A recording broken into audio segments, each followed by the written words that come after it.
अस्सलाम वालेकुम dear viewers.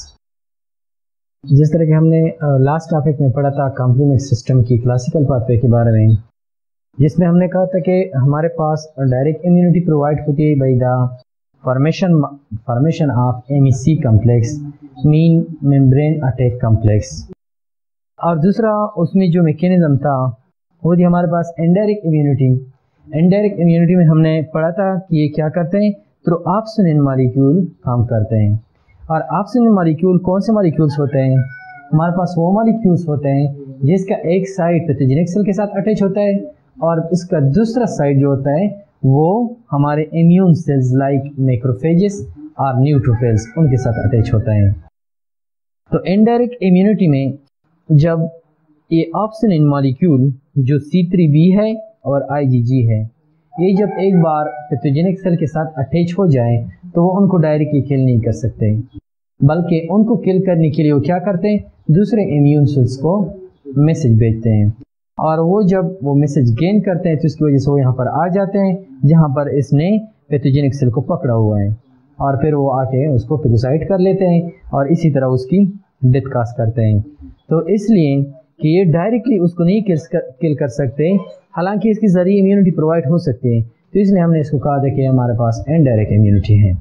और आज जो हम टॉपिक पढ़ने वाले हैं वो है अल्टरनेटिव पाथवे। अल्टरनेट का जो वर्ड है वो जनरली हम किसी चीज़ के अगेंस्ट इस्तेमाल करते हैं, हम कहते हैं कि इसकी अल्टरनेट मैकेनिज्म है या इसका अल्टरनेट है, मीन उसके उल्टा जो होगा तो उसको हम कहेंगे अल्टरनेट। तो यहाँ पर जो पाथवे है उसको हमने नाम दिया है अल्टरनेटिव पाथवे। तो जाहिर सी बात है कि जो ऑलरेडी हमने क्लासिकल पाथवे डिस्कस की है ये इसके अगेंस्ट होगा। इसके अगेंस्ट कैसे होगा? वो इस तरह होगा कि क्लासिकल पाथवे में हम कहते थे कि ये एंटीबॉडी डिपेंडेंट पाथवे हैं। एंटीबॉडी डिपेंडेंट पाथवे का ये मतलब था कि वो तब तक हमारे पास इम्यूनिटी प्रोवाइड नहीं कर सकते जब तक एक पैथोजेनिक सेल के साथ एंटीबॉडीज अटैच ना हो, क्योंकि हम पढ़ते हैं कॉम्प्लीमेंट सिस्टम में कि इसमें कुछ कंपोनेंट्स या कॉम्प्लीमेंट प्रोटीन्स हैं जो इम्यूनिटी प्रोवाइड करते हैं, हो वो डायरेक्ट हो इनडायरेक्ट इम्यूनिटी हो। लेकिन इन प्रोटीन्स के लिए, इन कॉम्प्लीमेंट प्रोटीन्स के लिए ज़रूरी है कि उससे पहले एक एंटीबॉडीज़ वहाँ पैथोजेनिक सेल के साथ अटैच हो जाए, उसके बाद ये अटैच हो सकते हैं। अदरवाइज ये प्रोटीन मौजूद होंगे, पैथोजेनिक सेल भी मौजूद होंगे, लेकिन जब तक एक एंटीबॉडीज़ इन पैथोजेनिक सेल के साथ अटैच ना हो या बाइंड ना हो तब तक ये काम नहीं कर सकते। तो इसलिए हमने कहा था कि हमारे पास एंटीबॉडीज़ डिपेंडेंट पाथवे हैं और ये क्लासिकल पाथवे के अगेंस्ट कैसे हैं? वो इस तरह से है, फॉर एग्जांपल एक पैथोजेनिक सेल्स है, एक फॉरेन बॉडी है जो हमारे बॉडी के अंदर एंटर हो गई है। अब अगर हमारे बॉडी में, ब्लड में, टिश्यू में ऑलरेडी उसके लिए स्पेसिफिक एंटीबॉडीज मौजूद नहीं है तो उनकी स्पेसिफिक एंटीबॉडीज बनने में कुछ वक्त लगता है, 1 हफ्ते 2 हफ्ते का टाइम लगता है। तो इसी अरसा के दौरान ये कॉम्प्लीमेंट प्रोटीन उसके साथ अटैच नहीं हो सकते क्योंकि एंटीबॉडी है ही नहीं, ये एंटीबॉडी डिपेंडेंट मैकेनिज्म है जो क्लासिकल पाथवे है। तो यहाँ पर ऐसे कंडीशन में जब क्लासिकल पाथवे काम नहीं कर रहा होता है तभी हमारे पास अल्टरनेटिव पाथवे काम करती है, क्योंकि बॉडी को क्विक रिस्पांस चाहिए, क्विक इम्यून रिस्पांस चाहिए इस फॉरेन बॉडी के खिलाफ। अगर हम क्लासिकल पाथवे का इंतज़ार करें तो हमें हफ्ते 2 हफ्ते का इंतज़ार करना पड़ेगा। एंटीबॉडीज़ बनेंगे तभी वो अटैच होंगे, तभी कॉम्प्लीमेंट प्रोटीन एक्टिवेट होंगे। एंटीबॉडीज़ नहीं है, अटैच नहीं होंगे, कॉम्प्लीमेंट प्रोटीन एक्टिवेट नहीं होंगे। तो इस अल्टरनेटिव पाथवे का सिंपली मतलब ये है कि इसके लिए एंटीबॉडीज़ की ज़रूरत नहीं होती। इसके लिए क्या नहीं होती? एंटीबॉडीज की जरूरत नहीं होती। वो डायरेक्टली इस क्लासिकल अल्टरनेटिव पाथवे में जो प्रोटीन्स है वो डायरेक्टली अटैच हो सकते हैं एक पैथोजेनिक सेल के लिए। वो इसलिए ये डायरेक्टली अटैच हो जाते हैं ताकि कोई पैथोजेनिक या फॉरेन सेल जो होगा वो सेल डिवीजन ना कर लें, ग्रोथ ना कर लें, अपना नंबर इंक्रीज ना कर लें। क्योंकि अगर हम वेट करें क्लासिकल पाथवे का तो हफ्ते 2 हफ्ते के दौरान उस फॉरेन बॉडी जो होगी उसने बहुत से डिवीजन की होगी, उसने अपना नंबर इंक्रीज किया होगा और वो स्ट्रांगली हमारे बॉडी की जो सेल्स हैं उसके अगेंस्ट काम कर सकेंगे और आसानी के साथ अपनी जो उसका इन्फेक्शस इफेक्ट है वो क्रिएट करेंगे। तो ऐसी कंडीशन में अल्टरनेटिव पाथवे काम करता है, न कि क्लासिकल पाथवे। क्यों? क्योंकि ये जो पाथवे है ये डिपेंडेंट है किस चीज पे? एंडोटॉक्सिन पे। Classical pathway it is that pathway which doesn't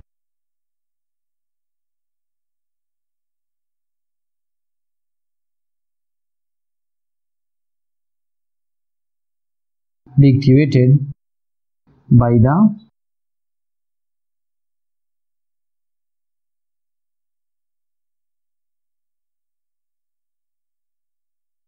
antibodies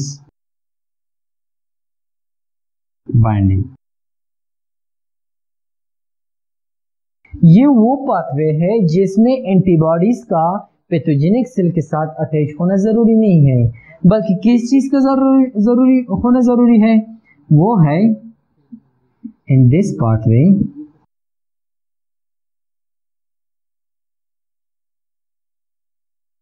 the complement system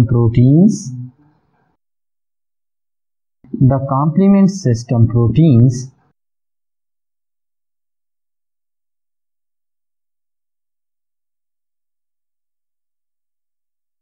are activated by the presence of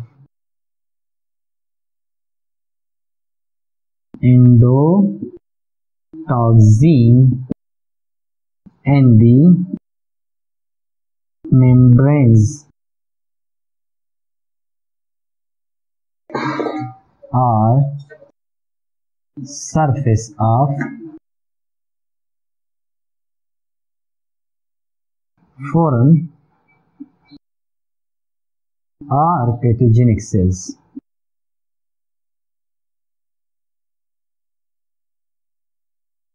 foreign और पैथोजेनिक सेल्स। तो इसका सिंपली मतलब ये है कि इस मैकेनिज्म में या इस पाथवे में एक कॉम्प्लीमेंट सिस्टम के प्रोटीन के एक्टिवेशन के लिए एंटीबॉडी का होना जरूरी नहीं, बल्कि किस चीज का होना जरूरी है? एंडोटॉक्सिन का। और हमें पता है कि मोस्ट ऑफ पैथोजेनिक जो सेल्स होते हैं उनकी सरफेस पे कुछ मॉलिक्यूल्स होते हैं, कुछ एंटीजेंस होते हैं जो एंडोटॉक्सिन कहलाते हैं। वो अपने साइटोप्लाज्म से कुछ ऐसी केमिकल को रिलीज करते हैं जो क्या करते हैं? इसको हेल्प करवाते हैं दूसरे सेल्स के आइडेंटिफिकेशन में, दूसरी सेल के पहचान करने में कि हुआ ये अपना बैक्टीरियल या अपना पैथोजेनिक सेल्स है या मेरे होस्ट का सेल्स है।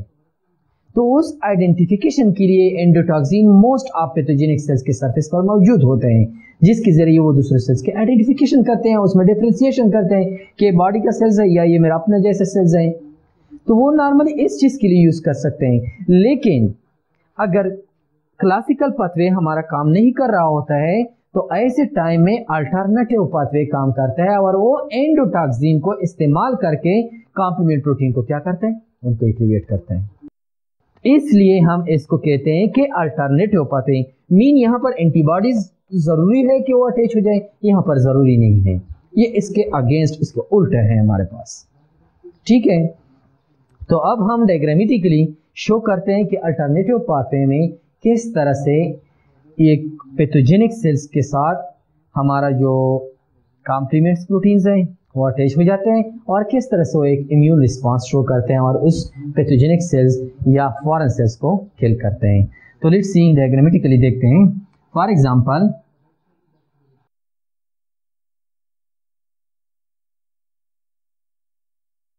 हम कहते हैं कि एक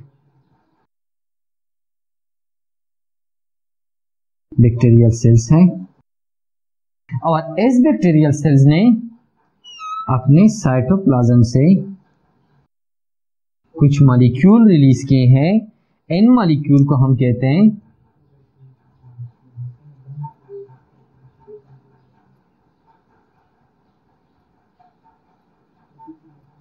इन मॉलिक्यूल को हम नाम देते हैं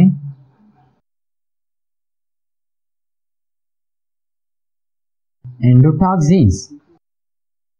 तो ये एंडोटॉक्सिन यहाँ पर इज आइडेंटिफायर में प्रोसेस करते हैं या फंक्शन करते हैं, दूसरी चीज़ों की को डिफ्रेंशिएट करते हैं या आइडेंटिफाई करते हैं। तो जब ये हमारे ब्लड में सर्कुलेट करते हैं, ये सेल या टिश्यू में मौजूद होते हैं और वहाँ पर हमारे कोई कॉम्प्लीमेंट सिस्टम के जो प्रोटीन्स है वो इसके अगेंस्ट आ जाते हैं, तो वो क्या कर लेते हैं, वो इनके साथ डायरेक्टली अटैच हो सकते हैं। एंटीबॉडीज का अटैच होना यहाँ पर ज़रूरी नहीं होता। तो यहाँ पर कैसे प्रोसेस होता है हमारे पास, यहाँ पर एक प्रोटीन्स है जिसका नाम है C3b। ये वाला प्रोटीन अल्टरनेटिव पाथवे में यहाँ पर अटैच हो जाएगा, क्योंकि ये जो एंडोटॉक्सिन है ये एक एज अ रिसेप्टर काम करते हैं और इस C3b मॉलिक्यूल के साथ इस एंडोटॉक्सिन का रिसेप्टर होता है, उसी वजह से ये यहाँ पर बाइंड कर लेता है। और जब इन दोनों की बाइंड्स हो जाती है तो उसके बाद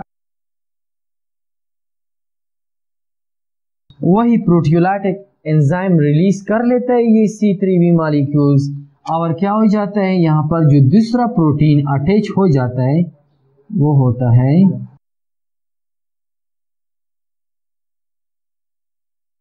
B एंड B। ये वाला प्रोटीन अटैच हो जाता है और जब BB का प्रोटीन अटैच हो जाता है तो हमारे पास जो नेक्स्ट आने वाला प्रोटीन होगा वो कौन सा प्रोटीन होगा, वो भी इसी तरह का सिमिलर प्रोटीन है जो है C3b।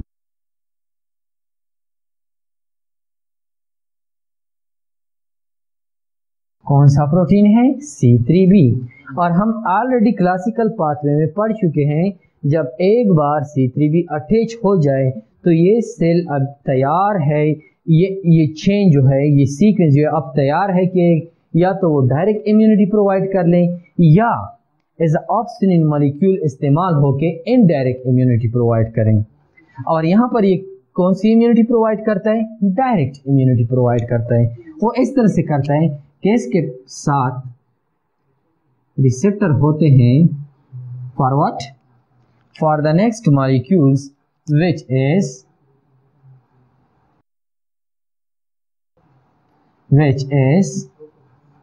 C5b।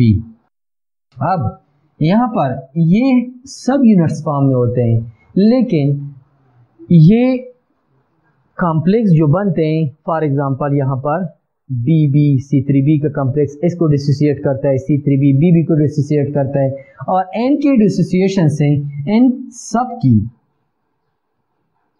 जो A वाले यूनिट्स हैं, A वाले यूनिट्स जो भी ये प्रोटीन है, C3b है, C3 प्रोटीन है, C4 प्रोटीन है, C5 प्रोटीन है, जो भी प्रोटीन है इसके CA वाले जो यूनिट है वो यहाँ से निकल जाते हैं। और हम इसके बारे में ऑलरेडी पढ़ चुके हैं कि ये A जो यूनिट है ये फर्दर मास्ट सेल को एक्टिवेट करते हैं, और उन मास्ट सेल को कैसे एक्टिवेट करते हैं, उनसे कुछ केमिकल हिस्टामिन वगैरह रिलीज करके इन्फ्लेमेशन काज करते हैं, और इन्फ्लेमेशन भी हमारे पास एक इम्यून रिस्पांस है। तो यहाँ पर जब एक बार C5b अटैच हो जाता है तो लाजमी बात है कि यहाँ पर क्या बनेगा, यहाँ पर MAC कॉम्प्लेक्स बनेगा। तो इसके साथ फिर next C6, C7, C8 and finally C9 protein attach हो जाते हैं, और ये एक कॉम्प्लेक्स बनाते हैं जिसको हम C5b, C6, C7, C8, C9 complex कहते हैं।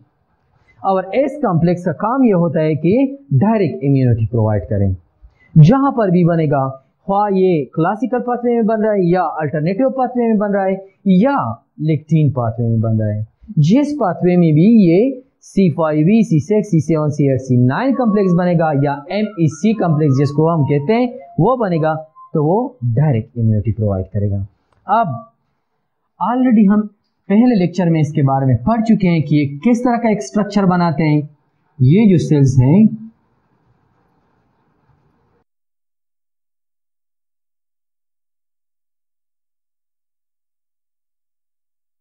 ये एक वेसल, एक पाइप जैसा स्ट्रक्चर बना लेते हैं। और after the formation of this MAC complex, after the formation of this MSC complex or MAC complex, जब ये बन जाता है तो यहां पर ये जो C3B है यहां से ये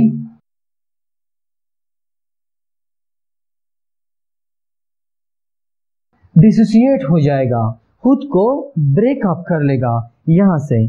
और जब ये यहां से ब्रेक हो जाता है या डिसोसिएट हो जाता है तो ये एक प्रेशर के साथ ऊपर की तरफ से गिरेगा। किस चीज पर? एस मेम्ब्रेन पर। इसलिए हम इसको नाम भी देते हैं मेम्ब्रेन अटैक कॉम्प्लेक्स। कि क्या कि ये कॉम्प्लेक्स जो होगा ये मेम्ब्रेन पे अटैक करेगा। ये जो कॉम्प्लेक्स होगा ये मेम्ब्रेन पे अटैक करेगा। तो इसके पास सिर्फ 1 2 3 4 एंडोटॉक्सिन नहीं होते, बल्कि इसके पूरे सरफेस पे बहुत से एंडोटॉक्सिन होते हैं। और जरूरी नहीं है कि एक पैथोजेनिक सेल के साथ सिर्फ एक ही सीक्वेंस ऑफ कॉम्प्लीमेंट प्रोटीन बनेगा, बल्कि इसके इर्द गिर्द जितनी भी एंडोटॉक्सिन है उसके साथ कॉम्प्लीमेंट सिस्टम के जो प्रोटीन्स हैं वो अटैच होंगे। और मेरे कहने का यहाँ पर मतलब ये है कि सिर्फ यहाँ पर एक कॉम्प्लेक्स इस मेम्ब्रेन पे नहीं गिरेगा, बल्कि इसके साइड वाइज जितने भी सरफेस है सबके साथ ये प्रोटीन्स अटैच होंगे और बहुत सारे MAC कॉम्प्लेक्स बनाएंगे जो सारे एक एक करके इस पे गिरेंगे। तो फॉर एग्जांपल हम कहते हैं यहाँ पर 3 कॉम्प्लेक्स बने थे और वो तीनों यहाँ पर अटैच हो गए हैं।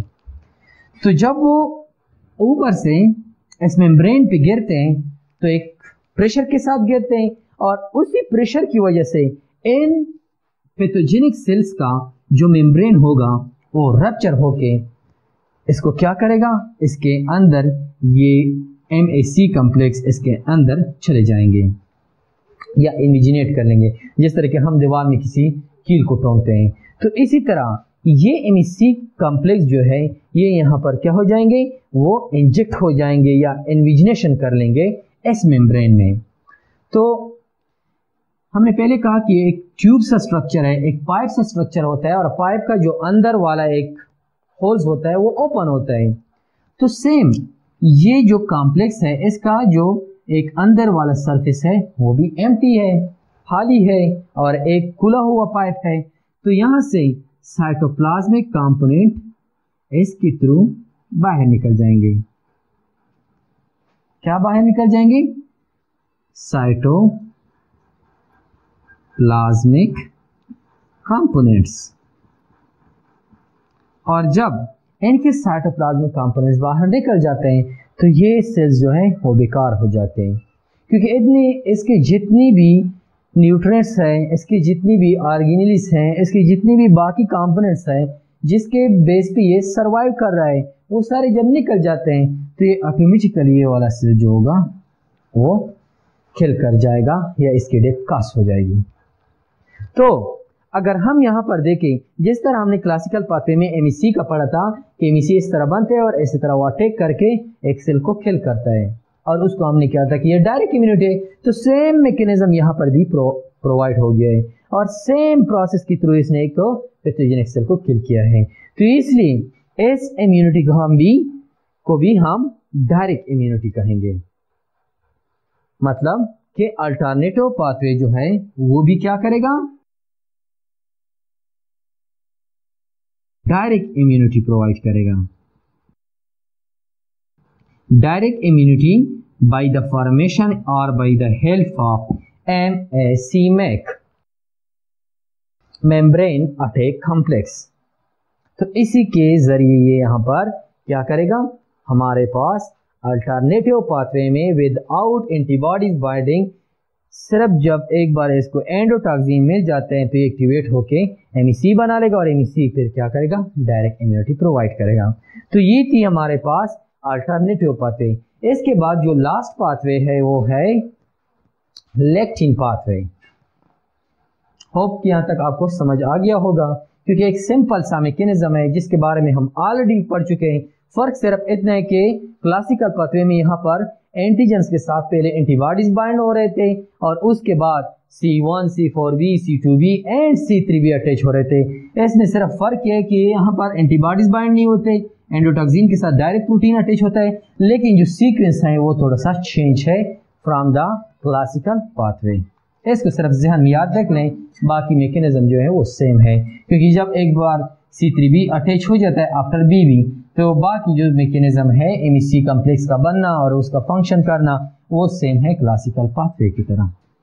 तो इसको हम अब रिमूव करते हैं और जो नेक्स्ट पाथवे है वो है क्लासिकल पाथवे।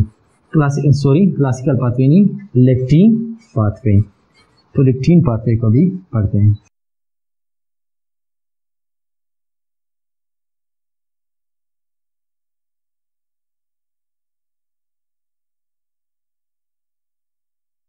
हमने पढ़ा क्लासिकल पाथवे पहले, उसके बाद अल्टरनेटिव पाथवे। अब जो लास्ट पाथवे है वो है lectin pathway.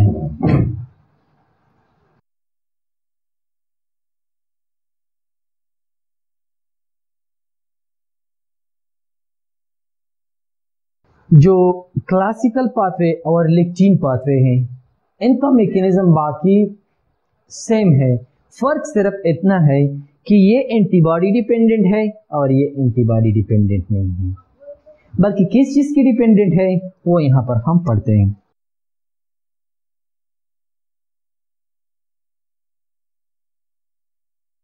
That pathway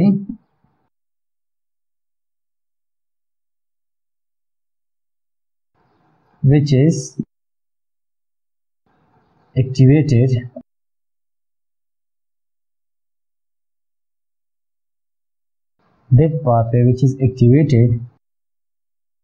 by through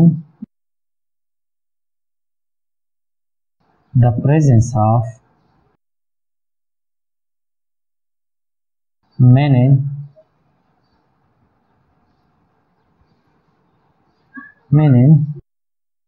and the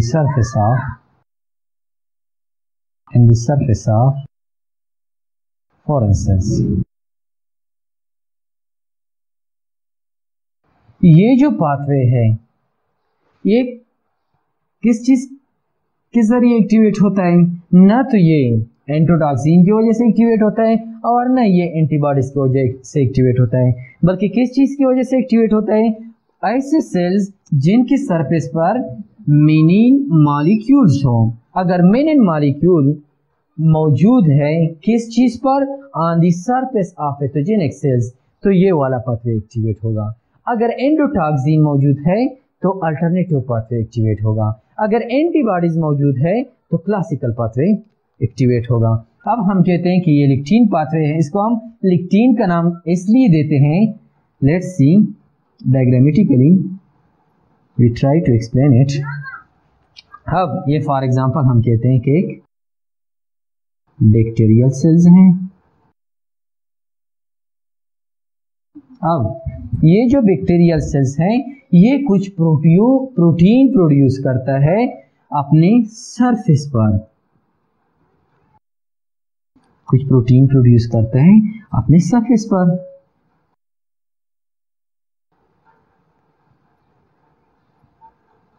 और एन प्रोटीन को हम नाम देते हैं मेनिन। हम क्या नाम देते हैं इनको? मेनिन। अब हमारे ब्लड में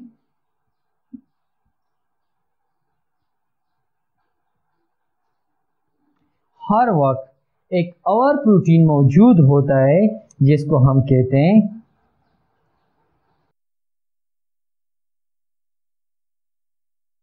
मेनिन बाइंडिंग लेक्टिन। हमारे ब्लड में एक प्रोटीन हर वक्त मौजूद होता है जिसको हम कहते हैं मेनिन binding lectin.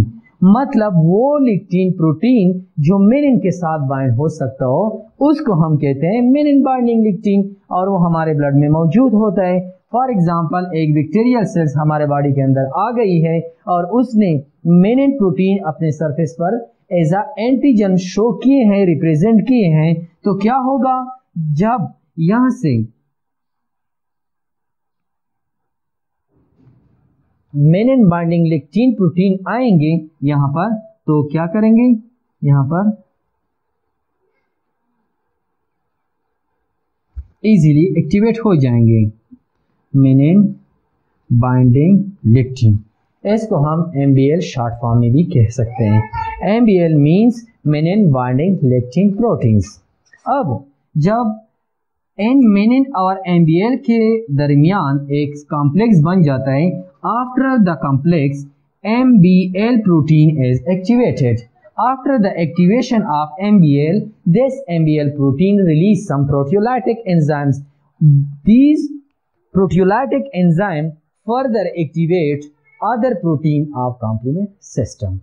How they can activate the other complement protein? They can activate the complement protein by this way. For example, they now release what? The proteolytic enzyme. So, once they release these proteolytic enzymes are take on what? On the C4 complement protein. They attack on C4 complement proteins and make these proteins to dissociate in their subunits like C4A and C4B, which we already studied that C4B is only attached in the sequence and provide immunity for our body, while the rest A subunits can go to activate what? Mast cells and release some chemicals from the mast cell to cause inflammations. So, when they dissociate from each other, now these subunits now are present in their active forms, due to which they comes here. And when they reach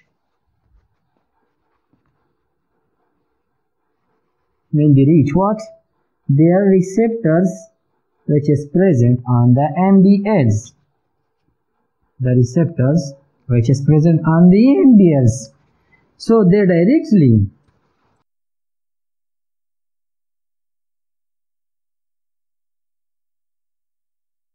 attach with these MBLs.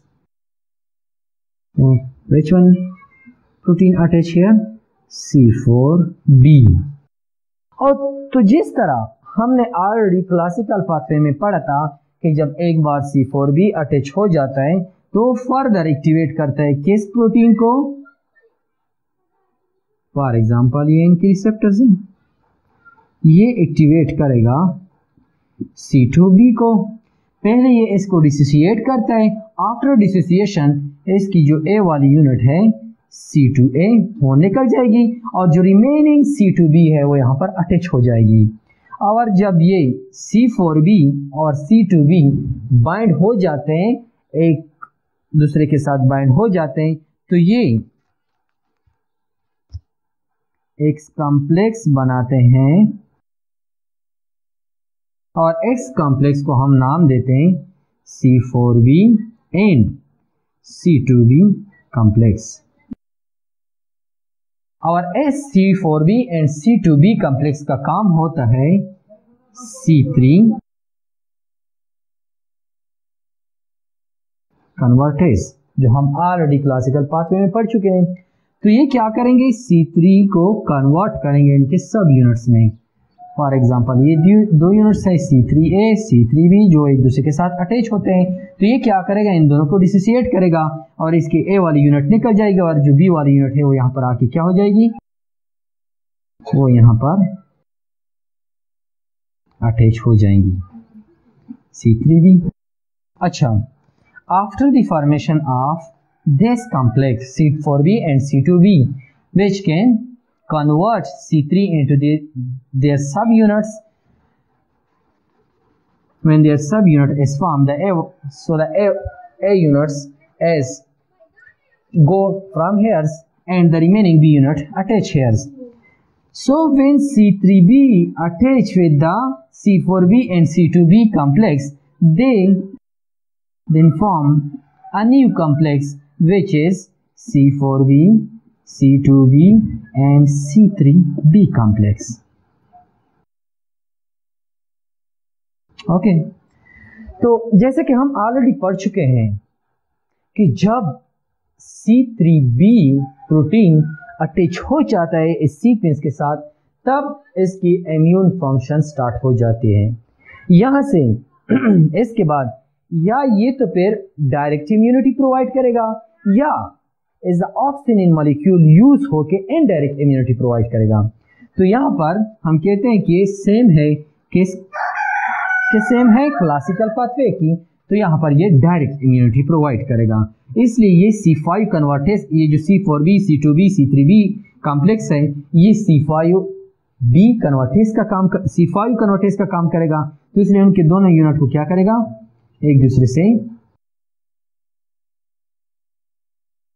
Dissociate करके ए वाली unit यहां से निकल जाती है और B वाली unit यहां पे आके क्या हो जाएगी, अटैच हो जाएगी C5B।